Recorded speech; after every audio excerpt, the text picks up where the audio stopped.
Sí, hermanos, ¿cómo están? ¿Verdad? Vamos a estar compartiendo. Este 2 meses corresponde el tema de la familia, ¿verdad? Y como ustedes saben, hemos estado compartiendo sobre el acompañamiento espiritual y seguimos pues en esta ocasión compartiendo sobre familia y mentoreo. Vamos a mostrar una imagen allí. Ayer estábamos en el servicio estudiantil con el colegio y pues esta imagen me llamó mucho la atención. Saben que a mí me gusta tomar fotografía. Ya después que terminamos fuimos a la desembocadura del río Bayano y esta imagen me parece interesante, ¿verdad? Para el tema de mentoreo. Ya ustedes conocen, ese es Abraham. Ahí le pedí autorización, ¿verdad?, para presentar la imagen. Cuando llegamos allá al puerto de Coquira, le pedimos pues a el subteniente encargado de la aeronaval que le compartiera con los chicos un poco sobre cuál es su misión allí y a qué se dedican en ese puerto. Así que le estuvo compartiendo, pero al final pues Abraham aprovechó la oportunidad para entrevistarse con el subteniente encargado de ese puesto. Y yo lo vi como una imagen, ¿verdad?, de lo que es el mentoreo. Lo único que logré escuchar después que me acerqué para caminar hacia otro lado, es que el subteniente le decía: hace 23 años atrás, yo estuve en la posición en que tú estás ahora mismo. Hace 23 años atrás, yo hice mi curso para ingresar a este servicio. Y precisamente, a mí me parece una excelente imagen del mentoreo. Alguien que ya tiene la experiencia, que ya ha pasado por allí, que puede acompañar a otro. Y este tipo de encuentros es uno de los tipos de mentoreo que se llama encuentros divinos, ¿verdad? No necesariamente este tiene que serlo, pero sí hay personas que Dios la utiliza, que pasan en un momento en nuestras vidas y marcan nuestra vida o dan una palabra de Dios para nuestras vidas. Así que vamos a seguir trabajando con el tema de mentoreo, ahora mentoreo y familia. Y en la introducción vamos a hacer un pequeño repaso de lo que ya hemos visto con anterioridad. Dice que Dios nos invita a ayudar a otros en su crecimiento holístico. Y vemos una definición de mentoreo: es una persona de mayor experiencia que otra en un aspecto de la vida en que el otro desea crecer, de tal manera que el mentor le acompaña en su crecimiento. Y el desafío en las escrituras, ¿cuál es? Es que todos lleguemos a ser personas a la estatura de Cristo. Nuestro crecimiento es ser como Jesús. Ese es el estándar de nuestro crecimiento. El apóstol Pablo decía en Gálatas 4:19: hijitos, por quienes vuelvo a sufrir dolores de parto hasta que Cristo sea formado en vosotros. Y Efesios 4:13 nos dice: hasta que todos lleguemos a la unidad de la fe y del conocimiento del Hijo de Dios. ¿A quién? A un varón perfecto, a un varón completo a la medida de la estatura de la plenitud de Jesucristo. Otra definición de mentoreo nos dice que es el proceso en el cual una persona de mayor madurez espiritual acompaña a otra con la meta de alcanzar la plenitud de Cristo o hasta que Cristo sea formado en ella. Es la definición de mentoreo en nuestro contexto. Sin olvidar que Jesús tiene una perspectiva holística de la persona. En Lucas 2:52 hemos compartido que Jesús crecía tanto en sabiduría, en estatura y en gracia para con Dios y los hombres. Esto implica que Jesús crecía intelectualmente, físicamente, socialmente y espiritualmente. Y Mateo 9:35 dice que recorría Jesús todas las ciudades y aldeas, enseñando en las sinagogas de ellos y predicando el evangelio del reino y sanando toda enfermedad y toda dolencia en el pueblo. O sea que Jesús, el Hijo de Dios, vio a la persona en su necesidad espiritual, en su necesidad física, en su necesidad social. Dice, y esta semana pues en el devocional que tuvimos el miércoles con los docentes, compartían entre los textos 2 Timoteo 2:15, procura con diligencia presentarte a Dios como un obrero aprobado, ¿verdad? Que no tiene de qué avergonzarse, que usa bien la palabra de Dios. Y analizamos esa palabra diligencia. Y a mí me vino durante el devocional ese desafío de que la diligencia tenemos que aplicarla en diferentes aspectos de nuestras vidas y que solamente el Espíritu Santo es el que nos puede guiar, porque a veces tenemos fortaleza en un área de nuestra vida, a veces hemos crecido en nuestra vida de oración, pero necesitamos crecer en la palabra, necesitamos crecer en el compañerismo, necesitamos crecer en la mayordomía. Entonces el salmista decía, ¿quién podrá entender sus propios errores? Y él dice, Señor, líbrame de aquellos errores que me son ocultos, porque podemos crecer en una parte de la vida, pero en otra parte podemos estar débiles. Entonces, ¿cómo? Y son puntos ciegos que podemos tener en nuestra vida. Y el salmista oraba, Señor, líbrame de aquellos que inclusive me son ocultos, aquellos que no puedo ver, porque muchas veces podemos estar fuertes en un aspecto, pero el Señor nos ve integralmente. Y como Jesús con la mujer samaritana, que ella se acercó a Jesús por una necesidad física, y Jesús no solamente llenó su necesidad física, sino que también llenó lo más su necesidad espiritual. Entonces la pregunta es, si es la familia o dentro del entorno familiar, ¿puede cumplir con la función de mentoreo y acompañamiento espiritual que nos permita crecer holísticamente? Esas son las preguntas que nos hacemos. Estamos hablando que el mentoreo es el proceso en que una persona ayuda a otro a crecer espiritualmente. Este mes estamos haciendo el énfasis sobre la familia. Así que la pregunta que nos hacemos es, ¿la familia o dentro del entorno familiar se puede cumplir con la función de mentoreo y acompañamiento espiritual que nos permita crecer holísticamente? ¿Qué dice la Biblia al respecto? ¿Podemos encontrar ejemplos de ello en la Biblia? Y la respuesta a esta pregunta es sí. La familia, dentro de la familia se puede desarrollar el proceso de mentoreo. En primer lugar, dice que la primera responsable de transmitir el conocimiento de Dios de generación en generación, ¿quién es? La familia. Deuteronomio 6, 2 dice, para que temas a Jehová tu Dios, guardando todos los estatutos y mandamientos que yo te mando. ¿Quiénes lo iban a guardar? Solamente la persona, dice que tú, tu hijo y el hijo de tu hijo. ¿Quién era el responsable de compartir el conocimiento de Dios? La familia es el primer responsable. El Deuteronomio versículo 6 dice, y estas palabras que yo te mando hoy estarán sobre tu corazón. O sea, estas palabras que Dios manda, nosotros tenemos que vivirlas. Deben estar en nuestro pensamiento, deben estar en nuestro corazón, deben estar en nuestra vida. Y las repetirás a tus hijos y hablarás de ellas estando en tu casa y andando por el camino y al acostarte y cuando te levantes. En primer lugar, la primera responsable de transmitir el conocimiento de Dios de generación en generación, ¿quién es? La familia. Vamos a ver en segundo lugar un ejemplo que ya hemos compartido en este tema de mentoreo, como Noemí fue una suegra ejemplar. Sí, Noemí fue una suegra ejemplar. Ya nosotros estuvimos predicando anteriormente sobre esta relación de una suegra con sus nueras, cómo la fe fue transmitida de la suegra a su nuera.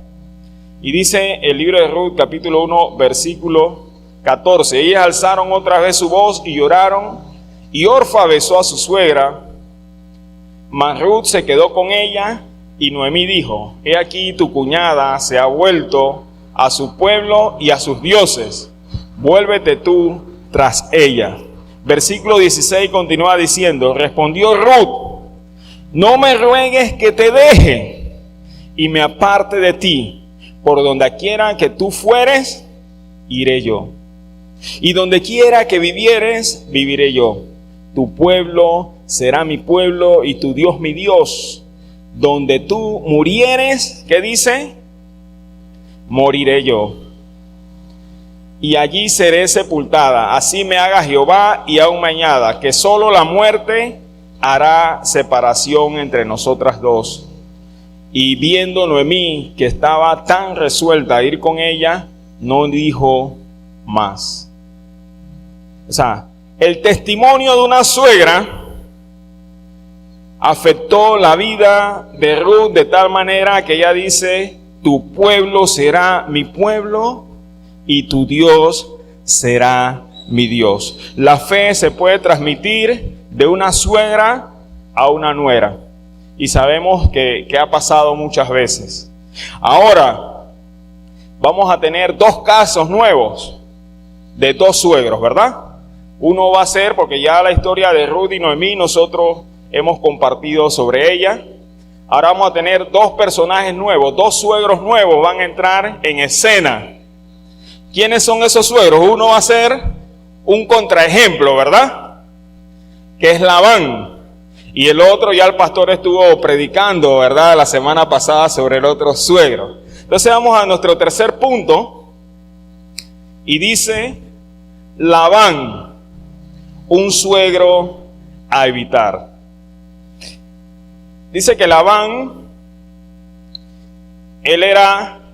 llegó a ser el suegro, pero ¿cuál era la primera relación que tenía Labán con Jacob? A ver, ¿cuál era la primera relación familiar que tenían? Ahí está en Génesis 28, lo tenemos resaltado. Labán era el tío. La primera relación que tuvo Labán con Jacob es que era el tío. Dice: y así envió Isaac a Jacob, el capítulo Génesis 28, versículo 5, el cual fue a Padán Aram a Labán, hijo de Betuel arameo, hermano de Rebeca, madre de Jacob y de Esaú. La primera relación que tenía familiar, que tenía Labán con Jacob, es que él era el hermano de la mamá. Y Jacob va huyendo porque él iba huyendo de su hermano Esaú y se acordó de lo que le había dicho su padre y se fue a esta región, a donde su tío. Y dice en el versículo 15: entonces dijo Labán a Jacob: por ser tú mi hermano me servirás de balde, dime cuál será tu salario. ¿Y cuál fue el salario que pidió Jacob? Jacob vio a una chica hermosa y él se enamoró de ella. Y él dice: mira, el salario por mi trabajo que va a ser que tú me des, ¿a quién? A Raquel por esposa. Ese fue su salario. Entonces, ¿cuántos años trabajó Jacob por Raquel? 7 años trabajó Jacob por Raquel, y dice que le parecieron como pocos días, porque él amaba a Raquel.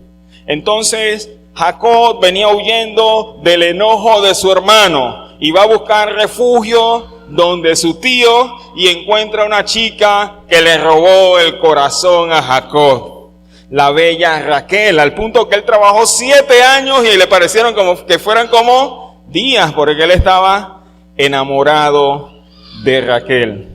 Entonces, cuando pasaron los 7 años, dijo Jacob a Labán en Génesis 29:12: dame a mi mujer, porque mi tiempo se ha cumplido para unirme a ellas. Entonces Labán juntó a todos los varones de aquel lugar e hizo banquete, y sucedió que a la noche tomó a Lea su hija y se la trajo. Entonces él le dio a Lea su hija y se la trajo. Él le dio a Lea, él pensaba que era Raquel. Entonces aquí, en esta noche, ¿qué cambió? El parentesco aumentó. Ahora, además de ser tío, ¿qué fue? Suegro, ¿verdad? Él fue el suegro. Entonces Labán ahora va a ser el suegro. Todo el recorrido anterior fue un trato familiar, fue de tío, ahora es de suegro. Dice, pero él le dio a Raquel, después de los 7 años, ¿quién le dio? A Lea, ¿verdad? Y entonces después que en la mañana que amaneció, él se da cuenta que no era Raquel y que era Lea. Y así que él va donde el suegro, donde el tío y suegro, y dice: no te he servido por Raquel, ¿por qué pues me has engañado? Entonces el tío suegro engaña a Jacob. Y vemos que este trato difícil no viene de un desconocido. ¿Quién está tratándolo así? El hermano de su mamá.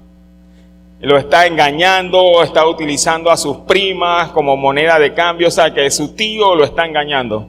Y a veces son las heridas que duelen más.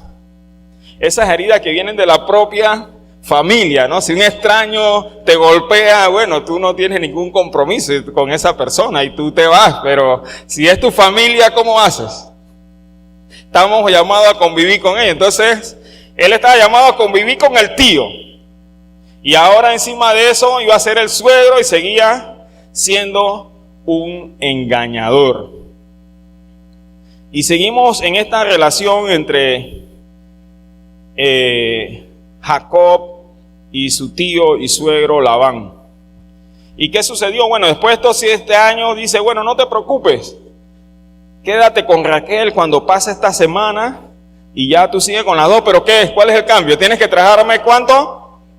7 años más. O sea que el tío tenía al sobrino enredado, ¿verdad?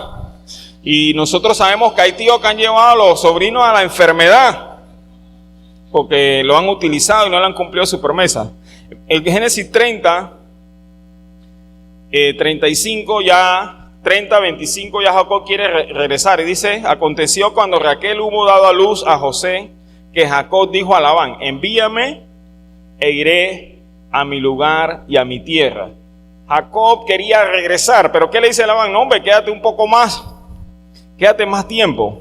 Y Labán le respondió que señalase el salario y yo te lo daré. Génesis 30, 28. Y continuamos con esa relación. En Génesis 31, ya Jacob estaba decidido y resuelto a irse. Y le dice a su esposa, vosotras sabéis que con todas mis fuerzas he servido a vuestro padre. Y vuestro padre me ha engañado y me ha cambiado el salario. ¿Cuántas veces le cambió el salario? 10 veces. 10 veces le cambió el salario. Génesis 31, capítulo 7. Pero Dios no lo ha permitido que me hiciese mal. Entonces, esta relación de Labán con Jacob fue una relación que nosotros hoy en día podemos definir como una relación tóxica, ¿verdad? O sea, él tuvo que trabajar 20 años total para el tío, y cuando se fue, el tío fue a perseguirlo. El tío y suegro fue a perseguirlo porque no quería que él se fuera. Fue una situación difícil. Sin embargo, ¿qué nos dice la palabra de Dios en Salmos 138, versículo 8? Jehová cumplirá su propósito en mí, tu misericordia, oh Jehová, es para siempre, no desampares las obras de tu mano. Y la pregunta, nosotros que lo vemos bien en retrospectiva, ¿alcanzó Jacob su propósito o Dios alcanzó su propósito en la vida de Jacob? ¿Sí o no? Dios alcanzó su propósito en la vida de Jacob. A pesar de tener un tío que nosotros llamaríamos tracalero, a pesar de tener un suegro que se aprovechó de él, que se aprovechó de sus hijas y que se aprovechó de su trabajo, a pesar de eso, Jacob o Dios alcanzó su propósito en la vida de Jacob.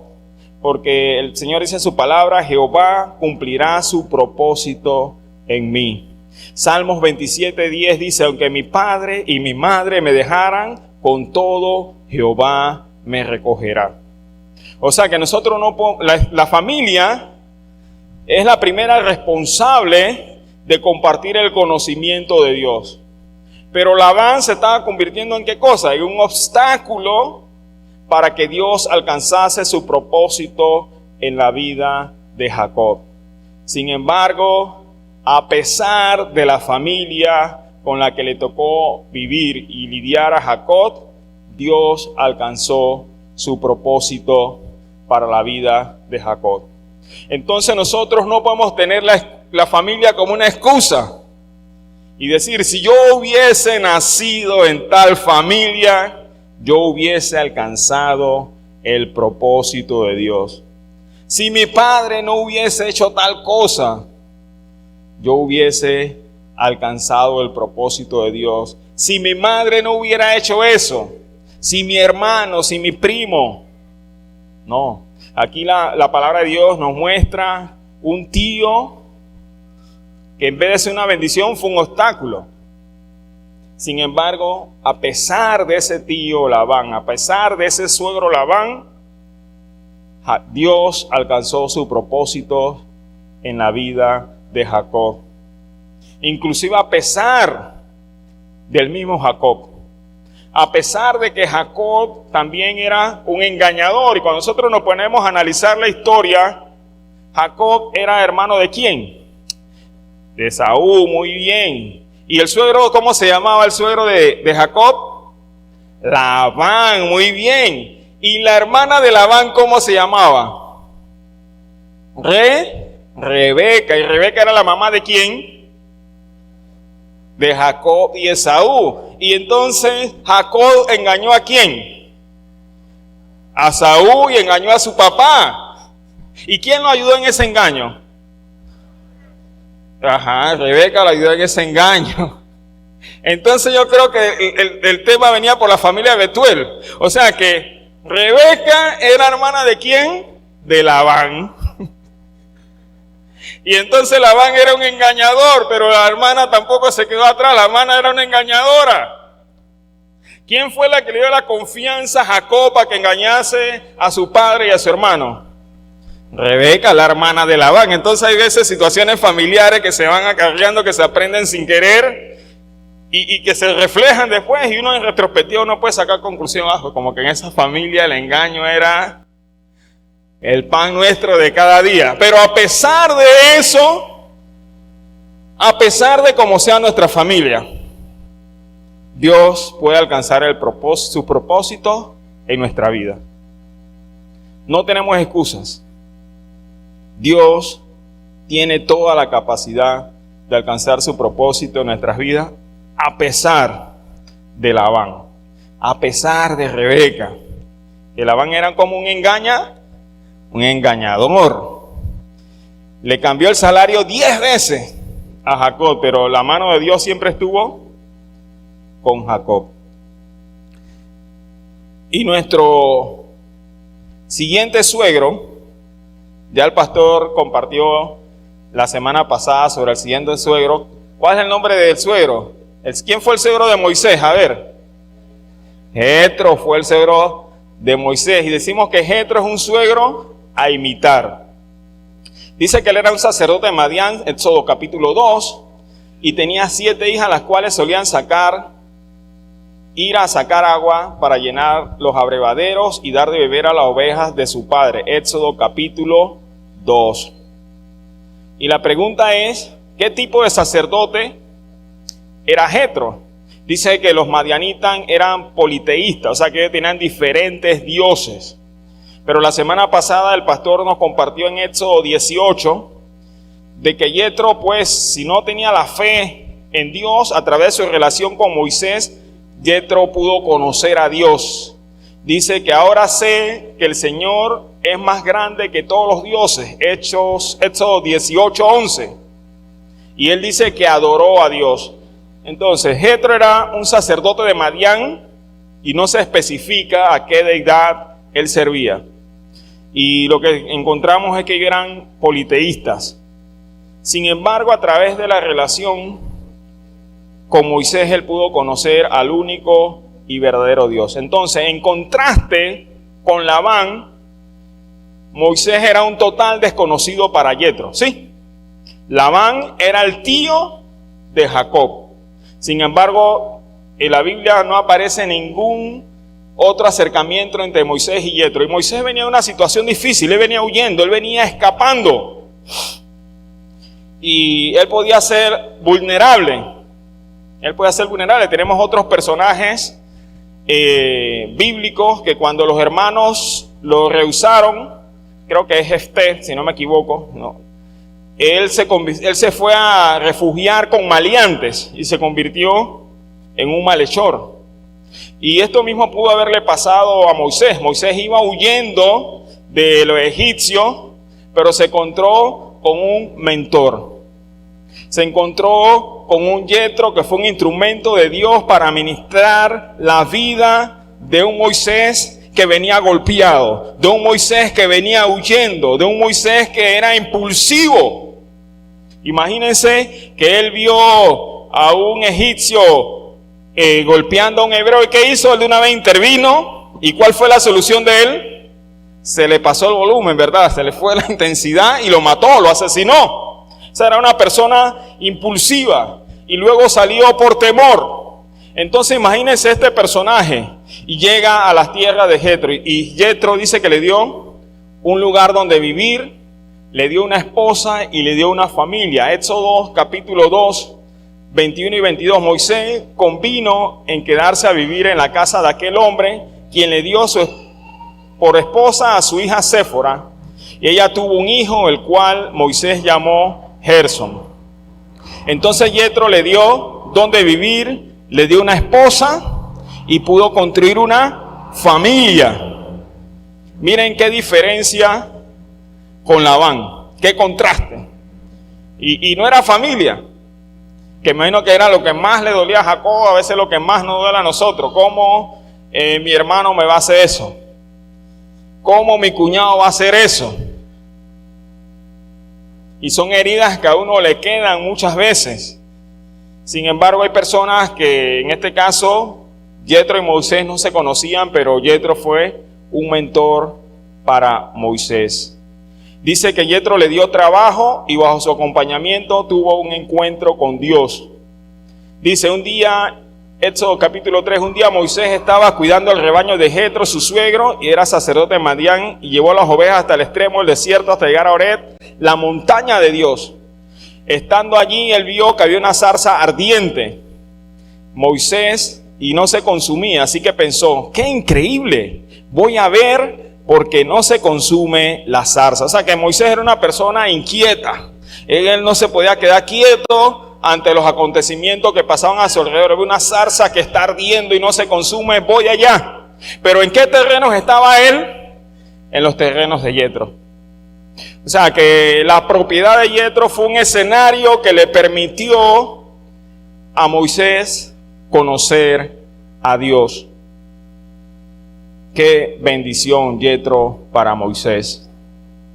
Seguimos avanzando y al momento que él quería partir, en Éxodo 4, 18 dice, Moisés se fue de allí y volvió a la casa de Jetro, su suegro, y al llegar le dijo, ¿qué le dijo? Debo marcharme, quiero volver a Egipto donde están mis hermanos de sangre, voy a ver si todavía viven. O sea que él está diciendo que él tenía una familia extendida con Jetro, pero él quería regresar a ver a sus hermanos y responder al llamado que Dios le estaba haciendo. Cuando Jacob le hizo esta consulta a Labán lo dejó ir a Jacob, se lo impidió. Sin embargo, viene Moisés ante una persona que no conocía de antemano, que ahora es su suegro, que ahora es su jefe, y que le contesta a Jetro, anda pues, que te vaya bien. Jetro le dio su bendición para responder al llamado de Dios. En Éxodo 18, 24, ¿qué nos dice? Moisés atendió a la voz de su suegro y siguió sus sugerencias. El domingo pasado el pastor compartió que Moisés, por el afán de su trabajo, dejó su familia con su suegro. Y su suegro dice, no hombre, no es bueno que la familia esté dividida. Yo voy a ir y llevar a Moisés su responsabilidad, ¿no? Él sabía que no era, pero también la responsabilidad era de Moisés, no de Jetro. Estaba lidiando con Séfora y con sus nietos. Y él fue y se los llevó y hubo una bendición mutua. Pero ¿qué observó Jetro? Que Moisés se estaba desgastando.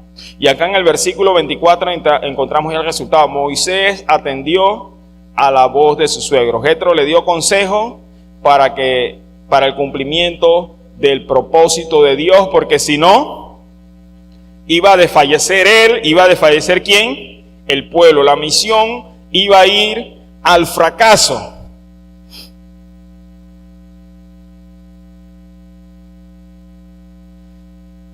Y para concluir, en primer lugar tenemos que Dios cumplió sus propósitos en la vida de Jacob a pesar de Labán. O sea, Dios no tiene limitaciones, ni nosotros podemos ser el impedimento para que Dios alcance su propósito en las futuras generaciones. Labán representa una generación, nos representa a nosotros. Nosotros podemos estar por encima del liderazgo de los Jacobs, las personas que Dios ha puesto en nuestra mano para servir, para lidiar, para ministrar en nuestra familia, son nuestros Jacob. Pero a pesar de que Labán no tuvo un comportamiento correcto, Dios alcanzó su propósito en Jacob. Y en segundo, como en la conclusión también tenemos que Dios cumplió sus propósitos en Moisés, mentoreado por Yetro. Ambos, Dios alcanzó su propósito en ambos. ¿Cuál es la diferencia? Que Dios alcanzó los propósitos en Jacob a pesar de Labán. Y sin embargo, Dios alcanzó los propósitos en Moisés, siendo mentoreado y siendo acompañado por Yetro, su suegro. Una persona que no conocía a Moisés. Y cualquier otro podrá decir, este muchacho debe ser agresivo. ¿Cómo que las chicas vienen tan temprano y sabemos que los pastores son hostiles con ella? Así que este hombre tiene que ser imponente. ¿Cómo se pudo imponer ante los pastores del área? Y él dice, no, mejor dejamos a este chico fuera de mi entorno familiar. Sin embargo, Yetro lo llamó, lo escuchó, tal vez escuchó su historia, le dio un trabajo, le dio una esposa, le dio un espacio para desarrollar su familia. Dentro del liderazgo de Yetro, Moisés tuvo espacio para escuchar la voz de Dios. Estamos nosotros desarrollando ambientes para que las personas que están a nuestro alrededor puedan escuchar a Dios, puedan tener un encuentro con Dios. Estamos desarrollando nosotros ese espacio en nuestras familias, en nuestras casas, en nuestras relaciones. Y Yetro definitivamente fue una bendición para Moisés. En los momentos difíciles de Moisés, Yetro cuidó de su esposa, de sus hijos. Luego le dice, Moisés, todo eso es importante, pero más importante es tu familia. Llegó el momento de atender tu familia. Aquí te la dejo. Esa es tu responsabilidad. Sin embargo, él observó que Moisés iba a fracasar. Él, su familia y los propósitos de Dios no se iban a alcanzar si Moisés seguía trabajando de esa manera, y le dio un consejo sabio. El desafío: ¿cómo queremos ser recordados cuando se escriba la historia de las generaciones emergentes? ¿Cómo nosotros queremos ser recordados cuando se escriba la historia de estas princesas que están aquí al frente, de este príncipe, de la princesa que está allí de pies, de los más jóvenes? ¿Cómo nosotros queremos ser recordados? ¿Como el tracalero Labán? ¿O nosotros queremos ser recordados cuando se escriba la historia de las generaciones emergentes de nuestra iglesia como Yetro? Él no conocía a Moisés, no era tío, no era nada. Y sin embargo, Yetro fue un instrumento de Dios para que Dios alcanzase sus propósitos en la vida de Moisés. ¿Cómo queremos ser recordados nosotros? El que desee puede ponerse de pies si queremos identificarnos con Yetro. No somos perfectos. Tal vez Yetro tuvo sus imperfecciones como todo. Pero para Moisés y la misión que tenía Moisés, Yetro fue una provisión de Dios. Los que deseen pueden ponerse de pies y vamos a estar orando para que nuestras vidas sigan el modelo de Yetro. Y no necesariamente tiene que ser una relación de suegro a yerno, de suegra a nuera. Hay múltiples ejemplos en la Biblia que nos faltaría el tiempo para compartir cada domingo sobre ellos. Tenemos el caso de Mardoqueo y Esther, que eran primos, y él la crió como a una hija. El caso de Pablo con Timoteo, tenemos Eunice con Timoteo, tenemos grados de familiaridad y personas que no eran familia de manera sanguínea, pero sí espiritualmente. ¿Cómo queremos ser recordados?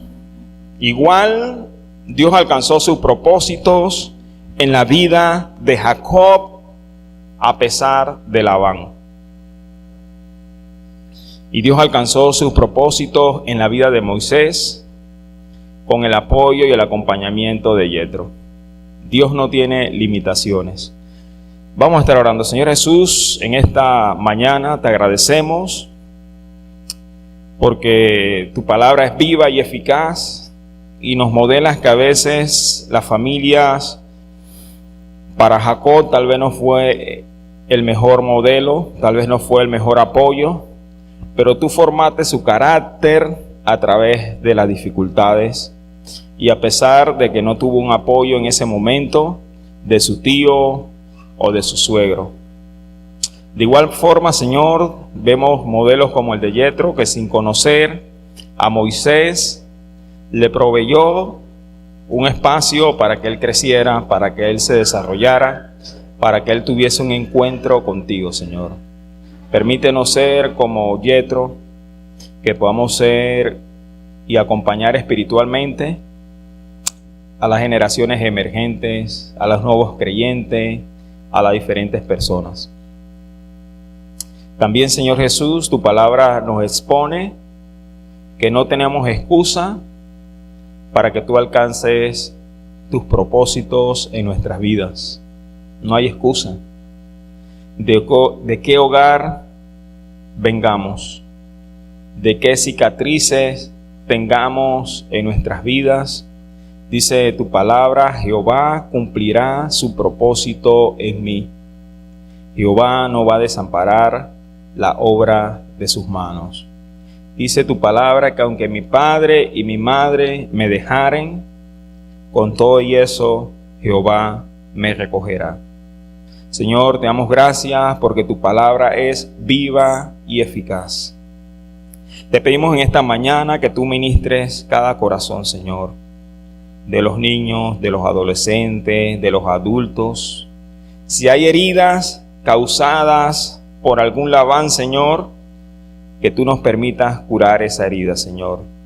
Entender que tú eres nuestro Padre Celestial y que tenemos que curar esa herida, porque para ti no hay excusa.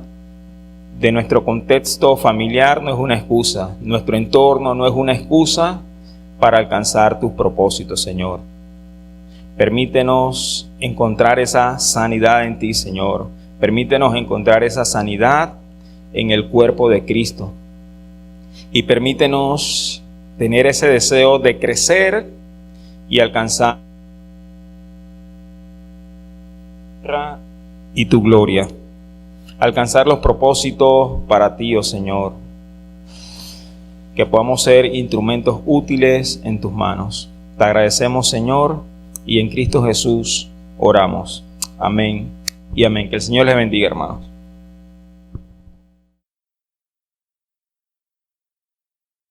Dios les bendiga, hermano. El domingo pasado pues les estuve compartiendo la iniciativa que se quiere tener para el domingo 1 de junio, en esta ocasión para los jóvenes. mayores de 18 años y también pues aquellos que principalmente que están en su último año del colegio. Y bueno, dándole un poco más de información, como ven, los temas que vamos a estar tocando pues es el valor de vivir con intención, contrarreloj y pues Dios y mis metas. La intención realmente de este tiempo, hermanos, es despertar pues en la generación que está subiendo esa vida con intencionalidad y principalmente haciendo parte a Dios de las decisiones que estamos tomando en cada etapa de vida. Esa es la intención de este tiempo. Estamos preparando pues lo que vamos a estar dando. Va a ser a las 2 de la tarde, o sea, después del culto. Vamos a tener también un tiempo de refrigerio para los que se queden. Es importante que usted se pueda anotar, los jóvenes se puedan anotar para poder tener en cuenta pues la cantidad y todo. Entonces, los que están interesados se pueden anotar conmigo, pueden escribirme o al final del culto pues pueden abordarme para poder anotarse. Va a tener un costo de $5, ¿ok? Este tiempo va a tener un costo de $5, mayormente pues ese costo va a ir para el procampamento en los jóvenes, pues para la actividad que van a tener pues el próximo año. Si tienen alguna información o algo que pues alguna duda que tengan, con gusto se pueden acercar a mi persona y con gusto pues le damos mayor información. Es abierto, el que quiera anotarse, pues joven, mayor de 18 años y pues aquellos que estén en su último año escolar. Dios les bendiga. Gracias, David. Así que ya saben, pueden anotarse con David. ¿Algún otro anuncio? Pues tenemos los domingos a las 9 de la mañana nuestro culto, bueno, nuestra escuela dominical, y Black Kids tiene su escuela dominical y su culto a las 10. Al igual que el resto de la iglesia, a las 9 de la mañana tenemos escuela dominical de damas, caballeros y jóvenes y nuestro culto general a las 10 de la mañana. Tenemos viernes de clamor. También durante la semana se está teniendo reuniones de Zoom para tener tiempos de oraciones. Los enlaces están colocados en los grupos, así que también está cordialmente invitado a participar. Y los viernes, pues la reunión es presencial. Sí, hermano, ya llevamos un año de estas reuniones virtuales de oración, a martes, miércoles y jueves, y el viernes es presencial. Yo les comparto, hay un remanente que está allí siempre orando. Yo les he dicho a los hermanos que para el tiempo de la pandemia del COVID, cuando llegó, ¿verdad?, esa situación de salud, nosotros nos reunimos para ver qué hacíamos. Nos agarró así de repente y entonces tomamos decisiones de tener reuniones todos los días por Zoom de oración. Suspendimos los cultos presenciales, comenzamos los cultos virtuales y por la misericordia de Dios nosotros pudimos enfrentar esa situación, ¿verdad?, inesperada. Pero ahora nosotros nos estamos preparando en oración, preparando para lo que viene, estar listos para el futuro. Y una manera de prepararse la iglesia es orando, doblando su rodilla, humillándose delante de la presencia del Señor. Así que toda la iglesia está invitada, martes, miércoles y jueves por Zoom y el viernes de modo presencial. También los sábados estamos con un programa de discipulado. Estamos en la primera lección. Ayer estuvimos 13 allí en el grupo. Y todos los sábados a las 4 de la tarde nos vamos a ver aquí, ¿verdad?, aquí en la iglesia para prepararnos. Necesitamos crecer espiritualmente, tener bases doctrinales y también necesitamos formar a otros. Así funciona el discipulado. Tenemos que multiplicarnos, reproducirnos y esto es una oportunidad para nosotros entonces tener herramientas y servir al Señor.